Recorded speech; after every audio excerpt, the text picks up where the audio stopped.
क्या आज की क्लास में हम लोग एक ब्रिटिश राइटर जो कि नॉवलिस्ट हैं और क्रिटिक भी हैं उनको लेकर के बात करेंगे। तो in today's class I will talk about Edward Morgan Forster, E.M. Forster. Edward Morgan Forster, E.M. Forster, he was born in 1879, died in 1970।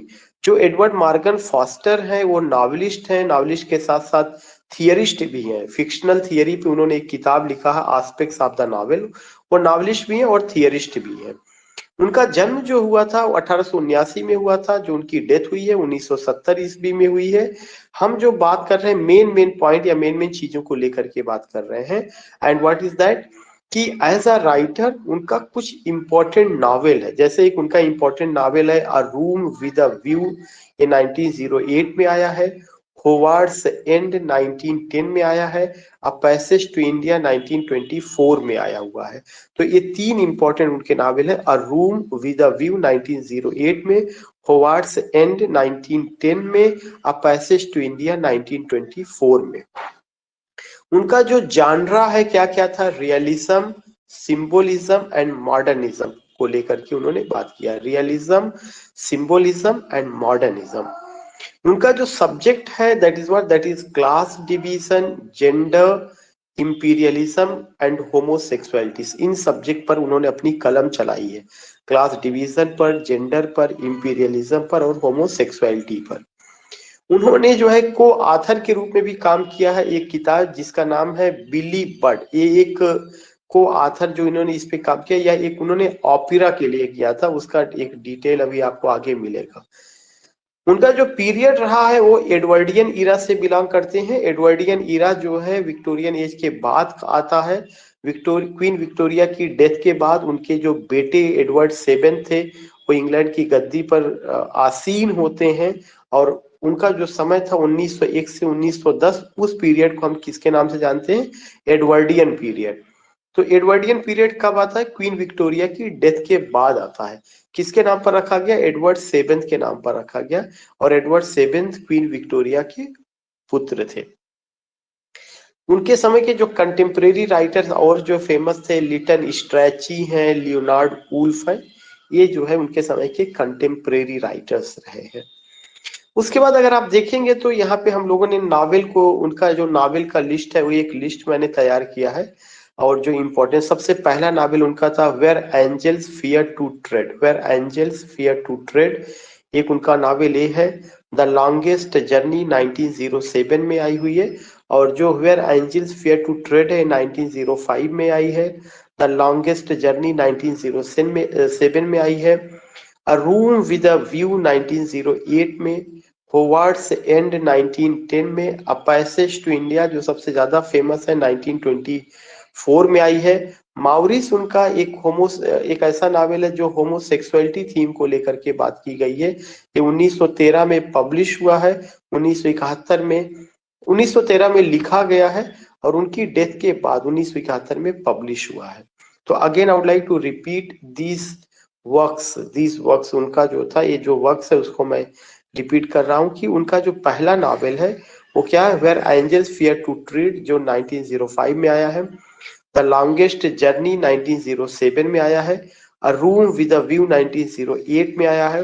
होवार्ड्स and 1910 में आया है। अ पैसेज टू इंडिया 1924 में आया है।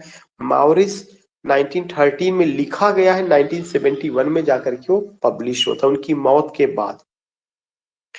इसके अलावा कुछ शॉर्ट स्टोरीज हैं जो कि उनका अपना कलेक्शन है। एक तो उनका शॉर्ट स्टोरीज में एक कलेक्शन है द सेलेस्टियल ऑमनिबस 1911 में आया हुआ है। दूसरा है the eternal moment and other stories 1928 में आया है। The life to come and other stories 1972 में आया है। तो जो शॉर्ट स्टोरीज हैं उसमें द सेलेस्टियल ऑमनिबस 1911 में, दूसरा है the eternal moment and other stories 1928 में, तीसरा है the life to come and other stories 1972 में। So I just want to say here कि ये जितनी भी चीजें हैं ये आपको नोट कर लेना। उनका शॉर्ट स्टोरीज का जो कलेक्शन है वो कब आया है, उनका जो है आप कह सकते हैं कि और जो वर्क है नावल वगैरह वो कब आया हुआ है, एक क्रोनोलॉजिकल ऑर्डर में आपके लिए काफी इंपॉर्टेंट है, काफी मायने रखता है जो है। तो पहली जो शीट है उसमें आपने किसके बारे में जाना, एडवर्ड मॉर्गन फास्टर के बारे में जाना।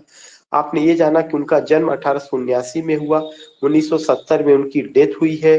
वो एक वेल नोन ब्रिटिश राइटर है और किस रूप में फेमस है, एज अ नॉवलिस्ट और फिक्शनल थियरिस्ट के रूप में फेमस है। उनके कुछ नावल को लेकर के हमने बात किया कि अ रूम विद अ व्यू जो एक फेमस नावल है 1908 में, होवार्ड्स एंड 1910 में, अ पैसेज टू इंडिया 1924 में आया। उनका जो जानरा था, जिस चीजों को लेके उन्होंने अपने नावल में जिन चीजों को लेके बात किया, उन्होंने रियलिस्टिक नावल लिखा, उन्होंने सिंबोलिज्म को भी दिखाया, उन्होंने मॉडर्निज्म के पर्सपेक्टिव से लिखा। उनके नावल का जो सब्जेक्ट मैटर है वो क्या है, क्लास डिवीजन है, जेंडर डिस्क्रिमिनेशन है, इंपीरियलिज्म है, होमोसेक्सुअलिटी है, इसको लेकर के उन्होंने बात की। इसके अलावा उन्होंने क्या किया था, एक को ऑथर भी वो थे एक ऑपेरा के, एक ऑपेरा था, उस ऑपेरा का नाम है बिली बर्ड। 1951 में वो ऑपेरा पब्लिश हुआ था, उसके वो को ऑथर भी रहे हैं। उनका जो पीरियड है वो कौन सा पीरियड रहा है, एडवर्डियन पीरियड। और एडवर्डियन पीरियड कब से कब तक है, 1901 से 1910 तक रहा है। एडवर्डियन पीरियड किसके नाम पर रखा गया है, एडवर्ड सेवेंथ के नाम पर रखा गया, और एडवर्ड सेवेंथ क्वीन विक्टोरिया के बेटे थे। जो कंटेम्प्रेरी राइटर्स उनके रहे हैं, लिटन स्ट्रेची थे एंड लियोनार्ड वुल्फ थे, एक contemporary writer, Lytton Strachey and Leonard Woolf, they were the contemporary writers. अगर आप यहाँ पे नावल की कैटेगरीज को देखेंगे तो कई ढंग से यहाँ पे कैटेगरीज है नावल का। जो एक बनाया गया है कि उनका पहला novel where angels fear to tread 1905 में पब्लिश हुआ, द लॉन्गेस्ट जर्नी 1907 में पब्लिश हुआ है। तीसरा है अ रूम विद 08 में पब्लिश हुआ है। होवार्ड्स एंड चौथा नावल 1910 में पब्लिश हुआ है। अ पैसेज टू इंडिया 1924 में पब्लिश हुआ है।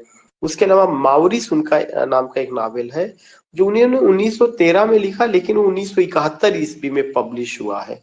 इसके अलावा उनका शॉर्ट स्टोरीज रहा है the celestial omnibus, the eternal moment and other stories 1928 में आया, the life to come and other stories 1972 में आया है। So in this way you got what, in the first sheet you came to know about Edward Morgan Foster, you came to know about his works, you came to know about his novels, you came to know about his short stories, the particular age which he belongs, उसके बारे में। जो दूसरी sheet है उसमें भी उनके work को ही लेकर के बात हो रही है, जैसे उनके जो कुछ प्लेज वगैरह है, उन्होंने उनके जो प्लेज है जिसमें एक है आपका एबिंगर पेजियन करके, एबिंजर पेजियन 1934 में आया है। इंग्लैंड्स प्लीजेंट लैंड 1940 में आया है। उसके बाद उनका ऑपेरा था बिली बर्ड, जिसको जिसको लिब्रेटो कहा गया, LIBRETTO। बिली बर्ड उनका एक ऑपेरा है जो 1951 में आता है, और इसके वो को ऑथर है, किसके साथ उन्होंने मिलकर के लिखा, एरिक क्रॉजियर के साथ मिलकर के लिखा, इरिक ERIC, इरिक क्रॉजियर CROZIER। उन्होंने जो लिखा किसके साथ मिलकर के लिखा, एरिक क्रॉजियर के साथ मिलकर के लिखा। और ये जो किस पर आधारित है, मेलवाइल्स की नावल पर आधारित है, Melville's novel for the opera by Benjamin Britten. उनका कुछ कलेक्शन ऑफ एसेज है, जैसे कलेक्शन ऑफ एसेज है ए बिंजर हार्वेस्ट 1936 में आया है। टू चीयर्स फॉर डेमोक्रेसी, ये पूछा जा चुका है, ये किसका है, two cheers for democracy, democracy 1951 में आया, टू चीयर्स फॉर डेमोक्रेसी 1951 में आया है। The princess tale and other uncollected writings 1998 में आया है। उनका जो लिटरेरी क्रिटिसिज्म के रूप में एस्पेक्ट्स ऑफ द नॉवेल 1927 में बहुत इंपॉर्टेंट है, कई बार पूछा जा चुका, सिंपल से यही पूछा जा चुका है कि एस्पेक्ट्स ऑफ द नॉवेल कब पब्लिश हुआ है, किसका वर्क है, एडवर्ड मॉर्गन फास्टर का वर्क है, और ये जो है क्या है, फिक्शनल थियरीज से रिलेटेड है जो है। दूसरा उनका क्रिटिकल वर्क है the feminine note in literature 2001 में, the feminine note in literature. I just want to say या I just want to tell you कि जब भी आप इन सब चीजों को लेकर के बात करते हैं तो यू फाइंड कि aspects of the novel 1927, the feminine note in literature 2001, these things you see, these things you find। और तमाम उनके वर्क है, विंगर हार्वेस्ट है, टू चीयर्स फॉर डेमोक्रेसी है, the prince the princess tale and other uncollected writing, these things you see. तो एक अब तो अभी तक आपने जो कवर किया केवल उनके वर्क को लेकर के कवर किया, वर्क एट अ ग्लांस में। अब हम उनके दो वर्क को डिटेल में बात करेंगे। एक उनका वर्क है एस्पेक्ट्स ऑफ द नॉवेल, एक उनका वर्क है एस्पेक्ट्स ऑफ द नॉवेल। पहले हमें इस पे बात करनी है कि एस्पेक्ट्स ऑफ द नॉवेल क्या है। यह एक उनका सीरीज ऑफ लेक्चर्स रहा है, कई लेक्चर्स उन्होंने दिया हुआ था। कहाँ पे डिलीवर किया था? ट्रिनिटी कॉलेज कैम्ब्रिज में। ये भी क्वेश्चन पूछा जा चुका है कि जो किताब एस्पेक्ट्स ऑफ द नॉवेल आई हुई है, यह किताब की शक्ल में पहले आई या पहले लेक्चर की शक्ल में थी? तो इन्होंने पहले लेक्चर की शक्ल में, एस्पेक्ट्स ऑफ द नॉवेल उनकी बहुत इंपॉर्टेंट किताब है और ये पहले लेक्चर की शक्ल में थी। और बाद में जो है ये क्या होता, बाद में ये किताब के रूप में आती है। ये लेक्चर उन्होंने नॉवेल से रिलेटेड लेक्चर उन्होंने दिया था, कहाँ पर दिया था? ट्रिनिटी कॉलेज कैम्ब्रिज में दिया था। 1927 में किताब के रूप में पब्लिश होती है। और इस किताब में उन्होंने किसके बारे में बात की? About 7 universal aspects of the novel. वो नॉवेल के 7 एस्पेक्ट को लेकर के बात करते हैं। वो 7 एस्पेक्ट क्या है? The story, the people, the plot, prophecy, fantasy, pattern और रिदम। उन्होंने जिन जिन चीजों को लेकर के बात की मैं आपको फिर से बता दूं। वो नॉवेल के 7 एस्पेक्ट को लेकर के बात करते हैं। The story, the people, the plot, prophecy, fantasy, pattern, rhythm. Again, I would like to tell you the story, the people, the plot, prophecy, fantasy, pattern, rhythm। यहाँ से क्वेश्चन क्या पूछा जा सकता है? स्टोरी को जैसे लेकर के, स्टोरी के बारे में उन्होंने कहा कि स्टोरी इज क्रोनोलॉजिकल। जो स्टोरी होता है वह क्रोनोलॉजिकल होता है और जो प्लॉट होता है वह साइकोलॉजिकल होता है। Story is chronological order of events, chronological order of events, while plot is psychological. तो जो स्टोरी है क्रोनोलॉजिकल है, जो प्लॉट है वो साइकोलॉजिकल है। तो एक जो क्रोनोलॉजिकल है और जो साइकोलॉजिकल है उससे क्या मतलब है? उसका सिंपल सा मतलब यही कि स्टोरी में केवल घटनाओं का जिक्र किया जाता है, लेकिन जो प्लॉट है उसमें इंसान के नेचर का जिक्र किया जाता है। घटना जो घटित हुई है वो तो इंफॉर्मेशन होता है, लेकिन उस इंफॉर्मेशन के साथ साथ जो घटना घटित हुई है उस घटना का उस कैरेक्टर्स पे क्या पड़ा, आप कह सकते हैं इनर कॉन्फ्लिक्ट को लेकर के साइकोलॉजिकल पर्सपेक्टिव से बात करते हैं। तो इसका मतलब वो चीजें हम कहाँ पे ले जा रहे हैं? प्लॉट की ओर ले जा रहे हैं। तो उन्होंने एक सिंपल सी बात बताई कि स्टोरी जो है क्रोनोलॉजिकल ऑर्डर ऑफ इवेंट्स है, क्रोनोलॉजिकल वे में है, यानी उसमें, और जो प्लॉट होता है वो साइकोलॉजिकल होता है। जहां तक बात है द पीपल की, पीपल का मतलब उनका कैरेक्टर था। उन्होंने कहा कैरेक्टर दो तरह से होते हैं, एक राउंड कैरेक्टर होता है और एक फ्लैट कैरेक्टर। ये मैं अपने प्रीवियस लेक्चर में भी मैंने डिस्कस किया था। इससे रिलेटेड एक वीडियो मेरा पड़ा हुआ मैं शेयर कर दूंगा। तो उन्होंने बताया कि जो आपका कैरेक्टर है, ये कैरेक्टर वो दो चीजों को लेकर के है। उन्होंने कैरेक्टर को लेकर के बात किया कि जो कैरेक्टर है वो दो चीजों को लेकर के है। कैरेक्टर दो कौन कौन से होते हैं? कैरेक्टर दो होते हैं, एक तो राउंड कैरेक्टर और दूसरा फ्लैट कैरेक्टर। राउंड कैरेक्टर और फ्लैट कैरेक्टर। ये जो राउंड कैरेक्टर और फ्लैट कैरेक्टर होते हैं ये कौन कौन से होते हैं? राउंड कैरेक्टर और फ्लैट कैरेक्टर। राउंड कैरेक्टर वह कैरेक्टर होता है जिसके इर्द गिर्द पूरी कहानी जो है घूमती है।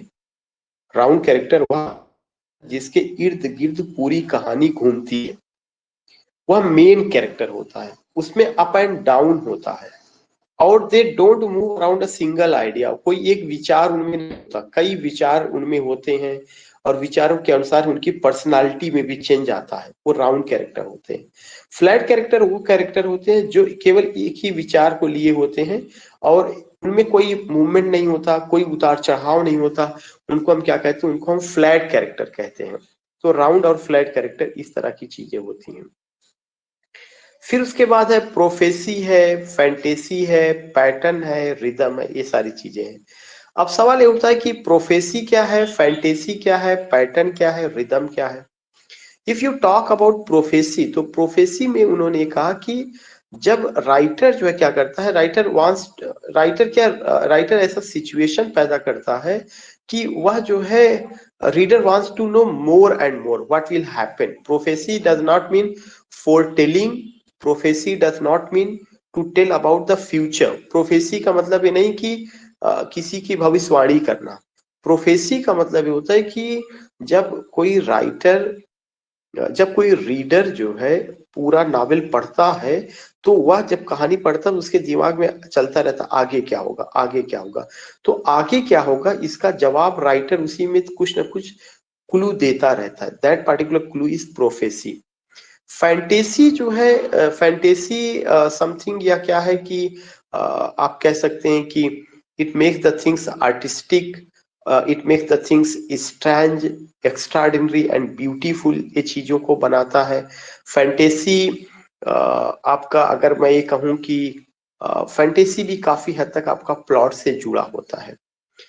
पैटर्न जो है पेंटिंग से रिलेटेड है और रिदम जो है वो म्यूजिक से रिलेटेड है। तो उन्होंने नावल के सात एस्पेक्ट बताए हुए हैं और इसमें हमने ये सब चीजें बताया। और फैंटेसी जो वर्ड आया है, it might be the tone of the voice of the writer, tone of the voice of the writer. जो राइटर है वो जो चीजें लिखता है उसकी टोन क्या है, वो टोन ही बहुत कुछ इशारा करती बताती है। तो it might be also the fantasy का। Fantasy, prophecy, pattern, rhythm. उसके बाद जहां तक बात है कि अ पैसेज टू इंडिया, ये तो मैंने आपको बता दिया कि एस्पेक्ट्स ऑफ द नॉवेल क्या है, किन किन चीजों को लेकर के बात की गई क्या क्या है। फिर उसके बाद उनका एक और जो वर्क हमें डिस्कस करना वो क्या है, पैसेज टू इंडिया। एक नॉवेल है जो 1924 में पब्लिश हुआ है, या इसका जो सेटिंग है वो ब्रिटिश राज, जब इंडिया कॉलोनी थी या इंडिया पर ब्रिटिशर ने रूल किया था उसको लेकर के है। और इंडियन इंडिपेंडेंस मूवमेंट को लेकर के इसमें बात की गई है। 1820 1920 के आसपास की घटना का जिक्र किया गया है या उसका सेटिंग है। तो I just want to tell you कि जो नावल है ये नावल 1924 में पब्लिश हुआ, set against the backdrop of the British Raj. और कौन सा novel, a passage to India की बात हो रही है। और जो इंडियन इंडिपेंडेंस मूवमेंट चल रहा था उसकी चीजों को लेके इसमें बात की गई है। The novel is based on fosters experience in India, deriving the title. जो नावल है या फास्टर के अनुभव जो है इंडिया में उससे रिलेटेड रहा है। और वो जब उन्होंने इस टाइटल को डिराइव किया, एक क्वेश्चन पूछा जा चुका, पैसेज टू इंडिया का जो टाइटल है वो वाल्ट व्हिटमैन के 1870 की जो poem a passage to India, वहां से, सॉरी पैसेज टू इंडिया, वहां से लिया गया। और ये पोयम कब कहाँ से पब्लिश हुई थी, लीव्स ऑफ ग्रास में पब्लिश हुई है। तो अमेरिकन पोएट है वाल्ट व्हिटमैन, उनका एक वर्क है लीव्स ऑफ ग्रास। और लीव्स ऑफ ग्रास में जो है पैसेज टू इंडिया एक पोयम पब्लिश हुई थी, वहां से एक टाइटल लिया गया और इसका नाम क्या रखा गया, अ पैसेज टू इंडिया। इसके जो पब्लिशर हैं एडवर्ड अर्नोल्ड थे। एडवर्ड अर्नोल्ड यूनाइटेड किंगडम में एडवर्ड अर्नोल्ड थे। हरकोर्ट ब्रेस अमेरिका में उन्होंने इसको पब्लिश किया है। इसके जो कैरेक्टर्स हैं, डॉक्टर अजीज मेन कैरेक्टर हैं, फील्डिंग एक कैरेक्टर है, मिसेज मूर है, एडिला क्वेस्टेड है, रॉडनी है। इसका जो सेटिंग है माराबार केव्स में है। इसको जो डेडिकेट किया गया है रॉस मसूद को डेडिकेट किया गया। किसको डेडिकेट किया गया, रॉस मसूद को। सो यू सी या you find what you see और यू फाइंड कि ये जितनी चीजें हैं उनमें से कई इंपॉर्टेंट चीजों को लेकर के हम बात कर रहे हैं। तो अगर आप देखेंगे कि मुझे ऐसा लगता है कि कुछ ना कुछ क्वेश्चंस आपको इस बार के एग्जामिनेशन में मिलेगा, जो एक दो राइटर इधर मैं और कल कवर करूंगा और भी वहां पे ये चीजें मिलेंगी। तो एक तो मैं आपको एस्पेक्ट्स ऑफ द नॉवेल का जो है उसको मैंने बताया, फिर मैंने आपको पैसेज टू इंडिया को बताया कि क्या क्या है। उसका सेटिंग माराबार केव्स में है, जो डेडिकेट किया गया है उनके एक दोस्त थे रास मसूद, उनको डेडिकेट किया गया है। और साथ ही साथ एडवर्ड अर्नोल्ड का मामला रहा है। अब उसके बाद जो है एक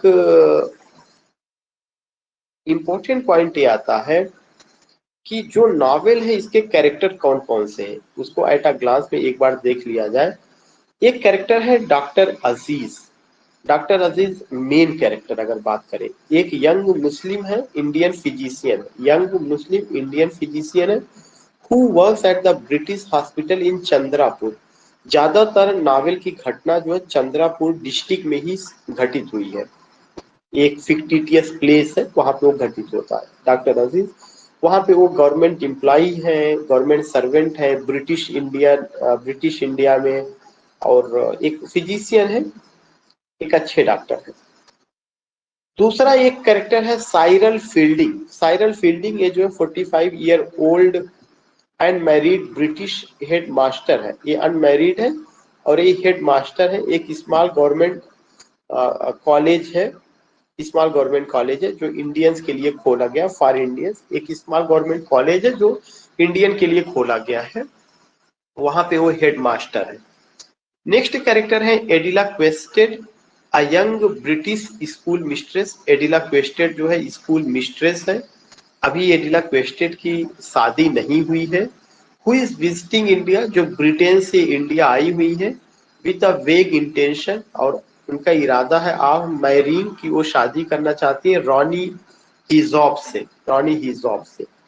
सो ध्यान में रखना है कि एडिला क्वेस्टेड एक इंडिया को विजिट कर रही हैं, अमेरिका वो ब्रिटेन से आई हुई है या लंदन से आई हुई है, और इंडिया में एक आप कह सकते हैं कि डिस्ट्रिक्ट चंद्रापुर डिस्ट्रिक्ट मजिस्ट्रेट के जो चंद्रापुर डिस्ट्रिक्ट मजिस्ट्रेट है जिनका नाम रॉनी हेजॉफ है, उनसे उनकी शादी होने वाली, या वो इंगेज है उनके साथ, लेकिन अभी उनका पक्का इरादा नहीं है, उन्होंने अपने इरादे को क्लियर नहीं किया, खोला नहीं है। मिसेज मूर एक इंपॉर्टेंट कैरेक्टर है। मिसेज मूर जो है ये आपकी मदर है रॉनी की, जो चंद्रापुर डिस्ट्रिक्ट के आप कह सकते हैं कि डिस्ट्रिक्ट मजिस्ट्रेट है। उनकी माँ उनकी माँ का नाम रॉनी, उनकी उनकी माँ का नाम मिसेज मूर है और उनके बेटे रॉनी है, जिससे कि शादी होने वाली है एडिला क्वेस्टेड की। Ronny Heaslop the British city magistrate, ये चंद्रापुर के ब्रिटिश सिटी मजिस्ट्रेट और किसके बेटे, मिसेज मूर के बेटे हुए।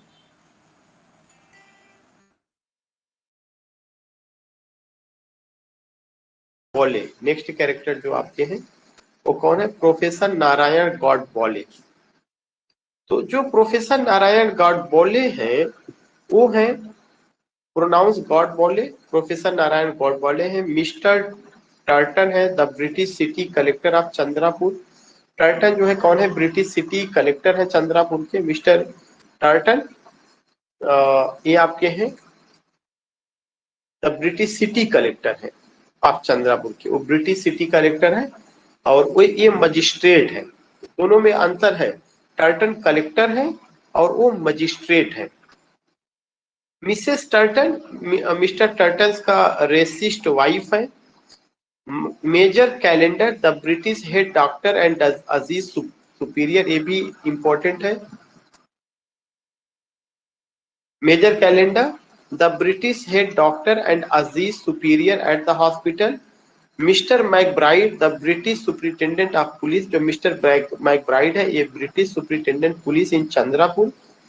Miss Derek an English woman employed by a Hindu royal family who frequently borrows their car. ये मिस देरेक है जो कि एक इंग्लिश वुमन है employed by a Hindu royal family who frequently borrows their car. Nawab Bahadur the chief Indian citizen है चंद्रापुर के। Hamidullah Aziz uncle. Amrit Rao a prominent Indian lawyer called to defend Aziz. Amrit Rao एक Indian lawyer है जिनको बुलाया जाता है अजीज को डिफेंड करने के लिए। Mahmoud Ali a Muslim Indian barrister who openly hates the British. Doctor Panna Lal a low born Hindu doctor and Aziz rival at the hospital. Ralph Moore the second son of Mrs Moore. Ralph Moore जो Mrs मूर के दूसरे बेटे हैं। Stella मूर Mrs मूर से daughter, Mrs मूर की daughter. इसका मतलब कि जो मिसेज मूर आई हुई है उनके दो बेटे हैं, एक तो रॉनी और दूसरा जो है राल्फ मूर, और एक बेटी है जिसका नाम स्टेला। सो एक कैरेक्टर आपने देखा, कैरेक्टर आपने पाया, लेकिन कुछ चीजें हैं जो मैं मतलब आपको इस तरह से बताना चाहता हूँ कि उसका स्टोरी तो आपको पता है ही है, ऐसा नहीं कि वो चीजें हैं। जैसा नावल 1924 में पब्लिश हुआ है, नावल का टाइटल आपका कहाँ से लिया गया, पैसेज टू इंडिया, जो पोयम है वाल्ट व्हिटमैन का, जो किस कलेक्शन में आया था, लीव्स ऑफ ग्रास में आया हुआ था, वहां से लिया गया है। और जो पूरा नावल है उसका सेटिंग चंद्रापुर जो डिस्ट्रिक्ट है, वो फिक्टिटियस प्लेस है, वहां पे है। और जो पूरा समय है वो समय क्या है, वो आपका ब्रिटिश राज का, जिसको आप कह सकते हैं कि सेटिंग के साथ साथ किस टाइम की बात की गई है, टाइम है, प्लेस है, उसका भी जिक्र होता है, किस समस्या को लेकर के बात की गई है, रेशियल इश्यूज को लेकर के बात की गई है। जो कॉलोनियल इंडिया है, जो ब्रिटिश राज है, उस ब्रिटिश राज में ब्रिटिशर का जो नजरिया है इंडियंस के प्रति वो कैसा है, ब्रिटिशर इंडियन को कैसे देखते हैं, इंडियन ब्रिटिशर को कैसे देखते हैं, ये सब चीजें बताई गई केवल 3 मेन कैरेक्टर को लेकर के, मिसेज मूर, एडिला क्वेस्टेल, डॉक्टर अजीज और रानी हिजॉप। अगर देख लिया जाए तो यही 3-4 इंपॉर्टेंट कैरेक्टर है। बाकी और कैरेक्टर मैंने आपको बताया, अगर कभी पूछा जाता है तो आपको कवर करने के लिए। एक मैं व्हाइट बोर्ड को शेयर करते हुए मैं कोशिश कर रहा हूँ कि व्हाइट बोर्ड को मैं शेयर करूँ और तब मैं आपसे इसको लेकर के बात करूँ तो ज्यादा क्लियर होगा।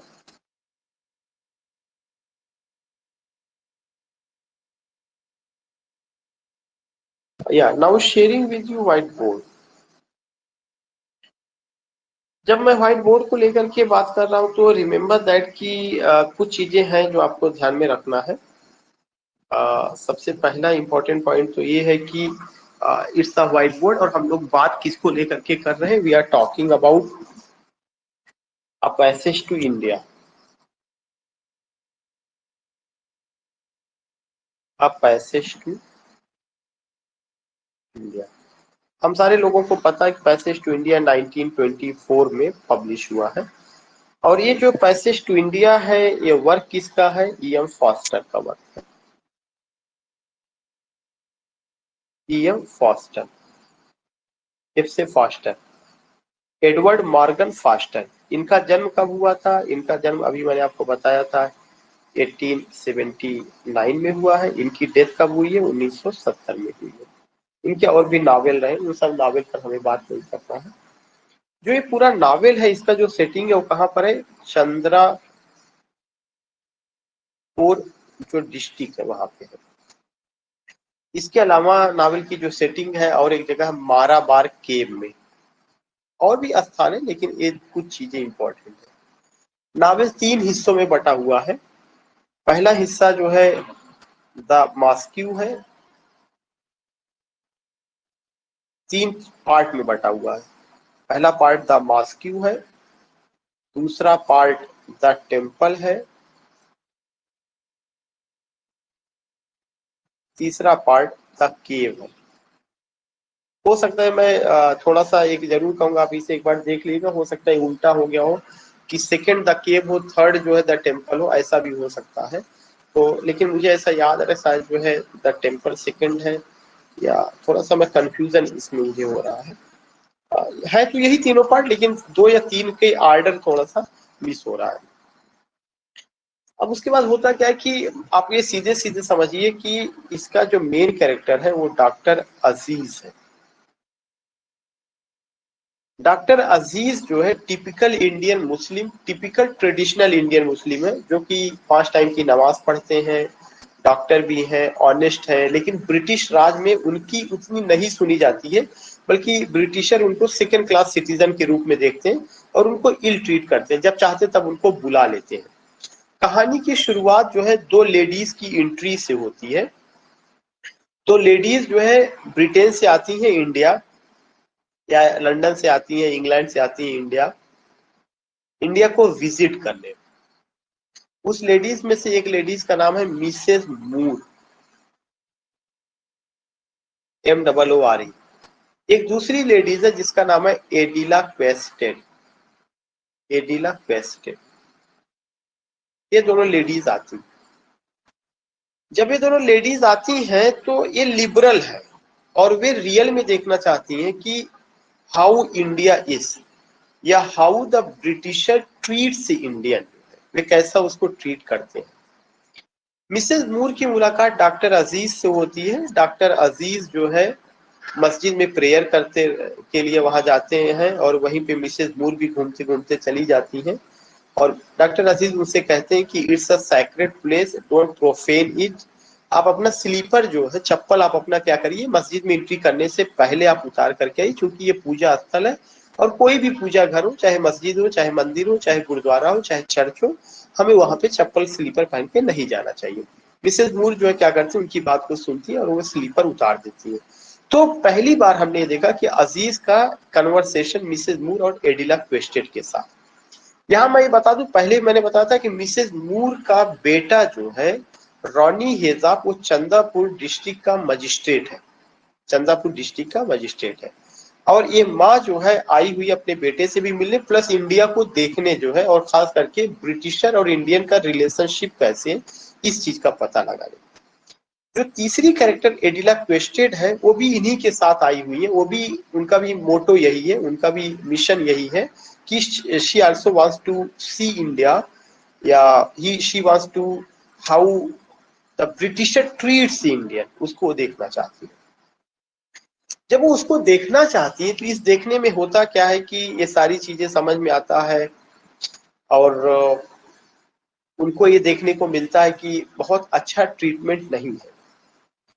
होता क्या है कि एक जगह पे, जो अभी मैंने बताया था, एक कैरेक्टर का जिक्र मैंने किया हुआ था, वो फील्डिंग करके कैरेक्टर थे, जो गवर्नमेंट स्कूल के प्रिंसिपल थे। वो जो है मिसेज मूर को, एडिला क्वेस्टेड को, इन सबको दावत देते थे और उस दावत में डॉक्टर अजीज को भी बुलाया जाता है। सारे लोग वहां पर रहते हैं। तो इनका बेटा, उस दावत में इनका बेटा, मिसेज मूर का बेटा रॉनी हेजॉब भी आता है और वो ये देखता है कि डॉक्टर अजीज मिसेज मूर और एडिला क्वेस्टेड को कंपनी नहीं देते, मतलब बहुत ज्यादा समय नहीं देते, या उनका वेलकम बहुत ज्यादा नहीं होता, उनका आवभगत नहीं होता, हॉस्पिटैलिटी नहीं होती। इस चीज को देख करके रॉनी नाराज हो जाता है। किसी तरह से बात डॉक्टर अजीज को पता चलती है, तो डॉक्टर अजीज कहते हैं कि ठीक है, अगर इस तरह की बात है तो मैं इनका वेलकम करूंगा और अपने खर्च पर मैं इनको जो है कहीं जो है टूर पे ले जाऊंगा। तो डिसाइड ये होता है कि हम लोग कहाँ पे चलेंगे, माराबार केव चलेंगे।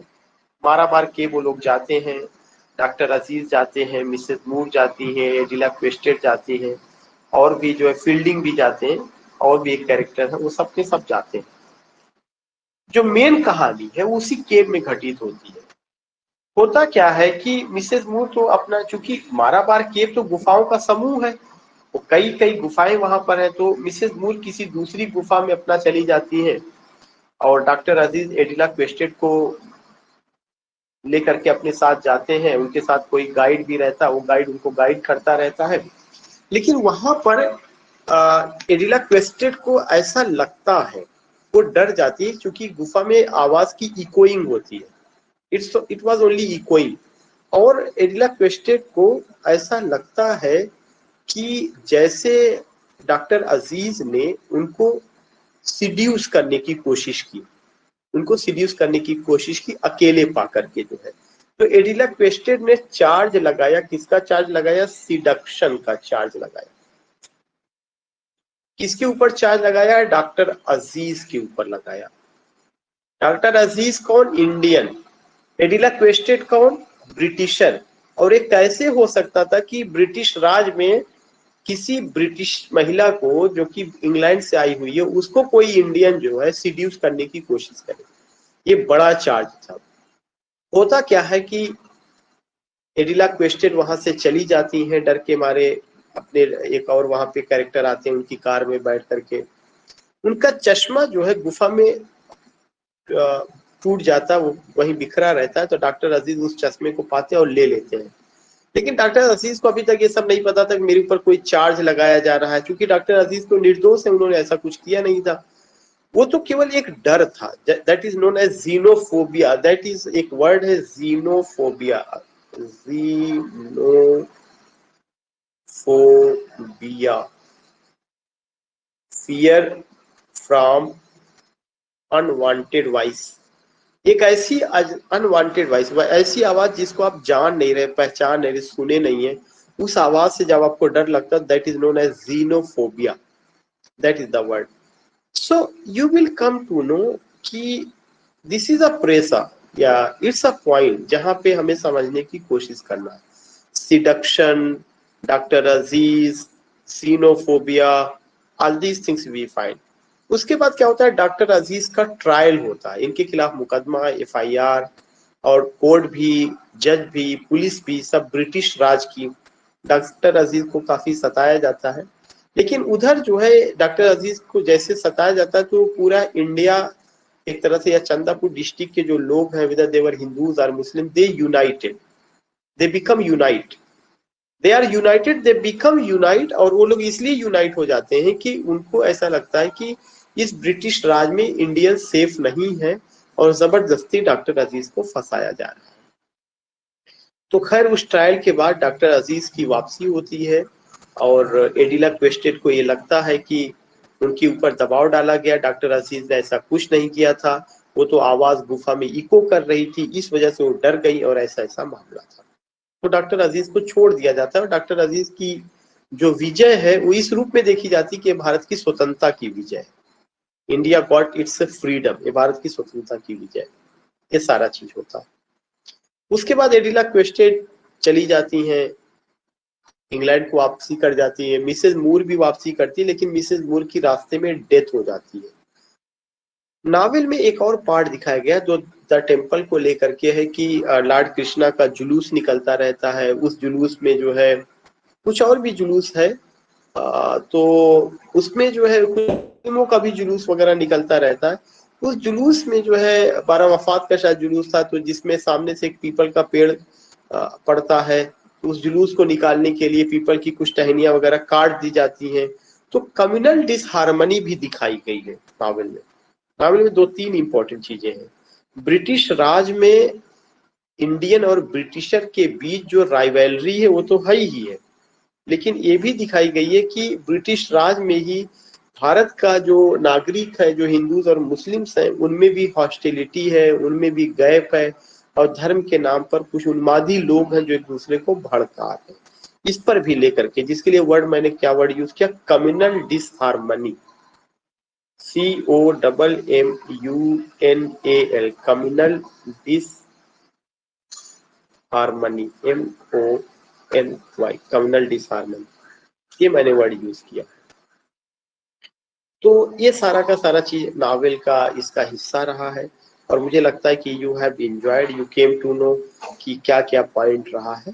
कल हम एक दूसरे राइटर को लेकर, हेनरी जेम्स को लेकर के बात करेंगे. और मुझे जो इस पे जितनी बात करनी थी, एस्पेक्ट्स ऑफ द नावल, इस नावल की थोड़ा सा स्टोरी, मुझे ऐसा लग रहा है कि पता नहीं, क्योंकि कुछ क्वेश्चंस आ सकते हैं जो इधर राइटर में उठाया हूँ 14 को आपके जो है